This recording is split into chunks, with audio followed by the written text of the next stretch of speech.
When it comes to mental health, can well-medicated be mistaken for well-being? Around 1 in 7 Aussies takes an antidepressant, the second highest usage per capita in the OECD. Over the last 30 years, doctors have continued to give me the prescriptions, haven't really asked any questions. Wilbur was first prescribed a selective serotonin reuptake inhibitor, or SSRI, in his late teens. Now he takes just 10% of the initial dose, but getting to this point has been a real challenge. Withdrawal symptoms will be brutal and sudden and debilitating. It's like a roller coaster ride, just off the chart feelings that you couldn't really describe to anyone who hasn't experienced it. Research suggests half of people who try to come off their antidepressant experience side effects, everything from flu-like headaches and vertigo to insomnia and electric shock-like sensations or brain zaps. Unlike the UK, Australia doesn't have official guidelines of recommended timeframes for people to come off antidepressants.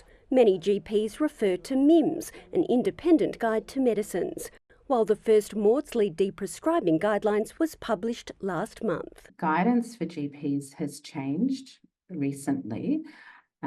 The research now is showing that longer withdrawals of medications such as antidepressants is the recommended best practice. That requires the medication in a form that allows microdosing, like liquids and tapering strips, but these aren't yet available in Australia. The situation's leading people to online forums and workarounds. And it gave me great confidence that, you know what, I can do this. I myself have actually referred people to online forums because there isn't really a lot of good information out there. Alicia Martin is developing a withdrawal support tool to help.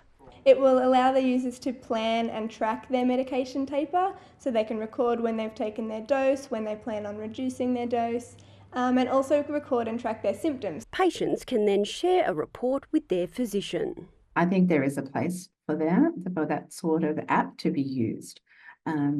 Anything that helps the communication between the patient and the GP. The Royal Australian College of General Practitioners says deprescribing antidepressants is a complex process, and app developers should be cautious about providing any information that could be interpreted as medical advice. Patients are advised to speak to their doctor or care team before making any changes to the way they take their medication. Emmy Groves, ABC News, Canberra.